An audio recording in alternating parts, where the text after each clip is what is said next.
और चलिए बात करते हैं उत्तराखंड में हो रही राजनीतिक हलचल की। आखिरकार खबरें अभी तक की खबर पर मुहर लग गई। उत्तराखंड में आए सियासी भूचाल पर खबरें अभी तक की पैनी नजर थी लगातार। और उत्तराखंड के सीएम दिल्ली दौरे को लेकर, इस्तीफा देने से लेकर हर खबर पर खबरें अभी तक ने नजर बनाए रखी और आपको हर खबर से रूबरू कराया।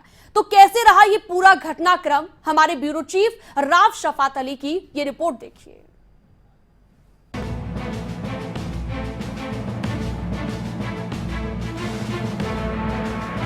शपथ लेकर हूं कि मैं विधि द्वारा स्थापित भारत के संविधान के प्रति सच्ची श्रद्धा और निष्ठा रखूंगा। उत्तराखंड के बदलते सियासी समीकरण पर खबरें अभी तक लगातार पैनी नजर बनाए हुए था। रावत के दिल्ली दौरे के बाद जो अटकलें निकलकर सामने आ रही थी, उन्हें सबसे पहले खबरें अभी तक ने दिखाया। इस्तीफा देने के कुछ घंटे पहले भी जब ये खबरें निकलकर सामने आई कि रावत इस्तीफा देने वाले हैं, तो हमने सबसे पहले आपको दिखाया।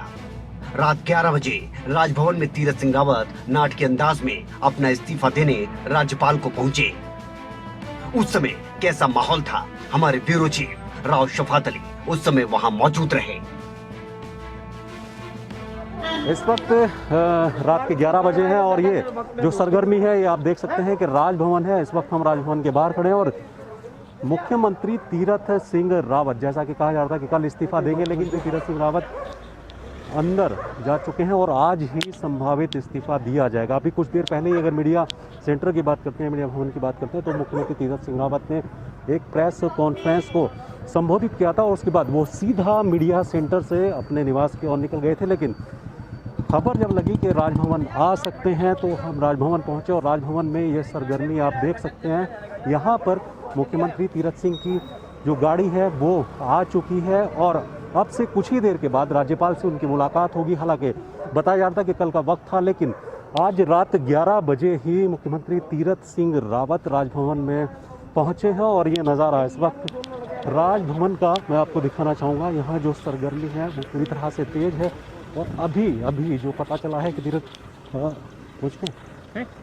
अंदर और दूसरे जो गेट है, यानी कि ठीक राजभवन के ठीक बराबर में ही मुख्यमंत्री निवास है और उस निवास के पीछे की तरफ से एक जो रास्ता है ये बिल्कुल ठीक ये वाला जो सड़क है ये सीधा यहाँ से राजभवन, क्योंकि ये राजभवन है और राजभवन के ठीक उधर की तरफ मुख्यमंत्री निवास है। और बताया जा रहा है कि पीछे के दरवाजे से, क्योंकि राजभवन का और मुख्यमंत्री निवास का जो दीवार है, एक डोर है, वो मिला हुआ है और वहाँ से भी अंदर राजभवन में जाया जा सकता है। तो तीरथ सिंह रावत अभी पीछे के रास्ते से यानी अपने निवास से राजभवन में पहुंच चुके हैं। अपना राज्यपाल जी के यहाँ इस्तीफा देकर आ रहा हूँ, निकल रहा हूँ।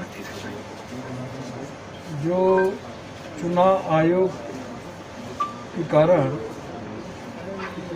151, 164 धारा के अंतर्गत जो एक संवैधानिक संकट था और उस संवैधानिक संकट के कारण उन्हें स्थितियों को देखते हुए, मद्देनजर रखते हुए मैंने अपना इस्तीफा मुख्यमंत्री पद से देना उचित समझा। तीरथ सिंह रावत के इस्तीफा देने के बाद उनके निवास पर मायूसी छाई रही। इस्तीफा देने के बाद सेफ हाउस में क्या नजारा रहा, इस घटनाक्रम पर देर रात को ही ब्यूरो चीफ राव शफात अली की इस रिपोर्ट के जरिए समझिए। उत्तराखंड की सियासत में एक बड़ा उलटफेर हुआ है। जो कयास लगाए जा रहे थे वो कयास पूरी तरह से सही साबित हुए हैं कि तीरथ सिंह रावत अपने मुख्यमंत्री पद से इस्तीफा दे सकते हैं। दरअसल अचानक ही तीरथ सिंह रावत को दिल्ली तलब किया गया था और 3 दिवसीय दौरा आया था और जब तीरथ सिंह रावत दिल्ली से वापस लौटे तो उनकी बॉडी लैंग्वेज ये साफ तौर पर बता रही थी कि वो अपने पद से इस्तीफा दे सकते हैं। देर रात करीब 9:30 बजे एक प्रेस कॉन्फ्रेंस को आयोजित किया गया था जिसमें तीरथ सिंह रावत ने अपनी सरकार की उपलब्धियों को गिनाया। अमूमन किसी भी सरकार में इस तरह से रात को कोई इमरजेंसी की प्रेस नहीं होती, तो उससे साफ जाहिर हो रहा था कि तीरथ सिंह रावत अपने मुख्यमंत्री पद से इस्तीफा देने वाले हैं। 9:30 बजे प्रेस कॉन्फ्रेंस करने के बाद करीब 10 बजे वो राजभवन की ओर रवाना हुए, लेकिन सीधा ये सेफ हाउस है, इस वक्त हम यहीं पर मौजूद हैं जहाँ मुख्यमंत्री अंदर रहते हैं, ये निवास है और यहीं पर मुख्यमंत्री पहुंचे हैं। लेकिन राजभवन में क्योंकि सरगर्मियां तेज थी और अंदाज़ा लगाया जा रहा था कि देर रात तक तीरथ सिंह रावत राजभवन में पहुंच सकते हैं। ठीक वैसा ही हुआ, क्योंकि राजभवन के ठीक बराबर में मुख्यमंत्री आवास है और ठीक पीछे की तरफ एक रास्ता जाता है राजभवन की ओर। तो तीरथ सिंह रावत वहाँ से दाखिल हुए और अगर सामने मुख्य द्वार की बात करते हैं तो वहाँ से राजेश शुक्ला, अरविंद पांडे और बिशन सिंह चुफाल एक गाड़ी में बैठ करके अंदर दाखिल हुए। मुख्यमंत्री के इस्तीफा देने के बाद सूबे में सियासी हलचल मच गया है। इस मुद्दे पर मुख्यमंत्री आवास पर मौजूद अरविंद पांडे से हमारे ब्यूरो चीफ राव शफात अली ने खास बातचीत की। सियासत में इस वक्त बड़ा उलटफेर हुआ है। मुख्यमंत्री रहे तीरथ सिंह रावत ने अपने मुख्यमंत्री पद से इस्तीफा दे दिया। अरविंद पांडे जी हमारे साथ हैं, कैबिनेट मंत्री। सर, ये जो इस्तीफा दिया गया है इसकी क्या वजह रही होगी, क्या कारण रहा? निश्चित ही धारा 151, 164 का पालन करते हुए, ताकि कोई संवैधानिक संकट खड़ा ना हो। और कोविड-19 की अपने आप में एक बहुत बड़ी मुसीबत है जिससे पूरा विश्व हिला हुआ है, उसके पालन करते हुए और प्रदेश के हित में संविधान का रक्षा करते हुए जो हमारे केंद्रीय नेतृत्व ने निर्देश दिया है, उसका तीरथ सिंह रावत जी ने बहुत ईमानदारी से और बड़े मन से पालन किया है। वहीं प्रदेश अध्यक्ष मदन कौशिक ने तीरथ सिंह रावत के इस्तीफे के बाद क्या कुछ कहा, सुनिए। के कारण परिस्थिति बदली है। चुनाव आयोग ने कोविड के कारण कहा कि हम चुनाव नहीं करा पाएंगे। उसी परिस्थितियों में, क्योंकि ऐसी परिस्थितियों में चुनाव कई बार हुआ है देश के अंदर, लेकिन जब परिस्थिति कोविड की हो जिसके कारण ये निर्णय हुआ है, तो तब हम लोगों ने भी उचित समझा कि हम एक संवैधानिक संस्थान ने जो निर्णय लिया है उसका पालन करें और इस प्रकार मुख्यमंत्री ने आज संवैधानिक संकट का हवाला देते हुए तीरथ सिंह रावत ने इस्तीफा तो दे दिया, लेकिन इसकी अटकलें बहुत पहले से लगाई जा रही थी। तीरथ सिंह रावत को अपने मुख्यमंत्री पद से इस्तीफा देना पड़ा और खास बात यह है कि अब 11वें मुख्यमंत्री के रूप में उत्तराखंड को एक और नया सीएम मिलने वाला है। लेकिन उससे पहले विधानमंडल की बैठक होगी और वो नया चेहरा कौन सा होगा इसका इंतजार सभी को है। कैमरा सहयोगी मोनू राजपूत के साथ मैं राव शफात अली, खबरें अभी तक, देहरादून। बिल्कुल, तो अगला मुख्यमंत्री कौन होगा इसका इंतजार सभी को है। चलिए आपको ग्राफिक्स के जरिए ये बता देते हैं कि तीरथ सिंह रावत के सीएम पद से इस्तीफा देने के पीछे क्या वजह रही। तो विधानसभा चुनाव से 6 महीने पहले उपचुनाव नहीं होंगे, ये तमाम वो वजह रही जिसकी वजह से तीरथ सिंह रावत ने इस्तीफा दिया। अगले साल जनवरी में विधानसभा चुनाव का ऐलान हुआ है।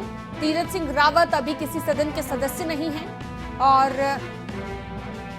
जब उन्होंने मुख्यमंत्री पद की शपथ ली उससे 6 महीने के दौरान सदन का सदस्य बनना उनके लिए जरूरी था, लेकिन उपचुनाव न होने की वजह से वो सदस्य नहीं बन सकते। 10 मार्च 2021 को मुख्यमंत्री बनाया गया था तीरथ सिंह रावत को। उन्होंने शपथ ग्रहण की थी। 10 सितंबर तक ही वो मुख्यमंत्री बने रह सकते थे। अगर उससे पहले कोई उपचुनाव नहीं होता तो ये उनके लिए संवैधानिक संकट बन गया था और संवैधानिक परिस्थितियों के चलते उनका जाना हुआ। तो चलिए अब आपको ग्राफिक्स के जरिए ये भी बताते हैं कि अभी तक उत्तराखंड में किस मुख्यमंत्री का कितना कार्यकाल रहा है। 9 नवंबर 2000 से 29 अक्टूबर 2001 तक नित्यानंद स्वामी बीजेपी के मुख्यमंत्री रहे।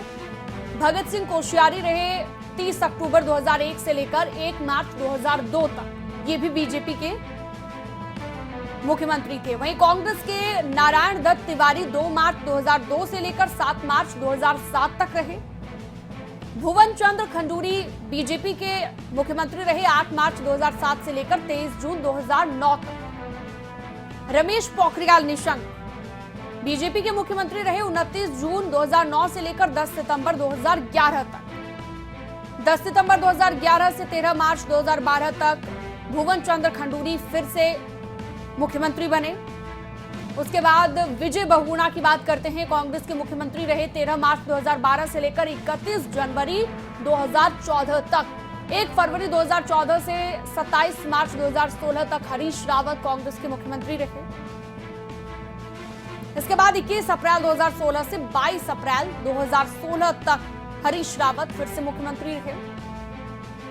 11 मई 2016 से 17 मार्च 2017 तक हरीश रावत फिर से मुख्यमंत्री रहे। तो ये कार्यकाल हम आपको बता रहे हैं कि किस मुख्यमंत्री का कितना कार्यकाल हुआ।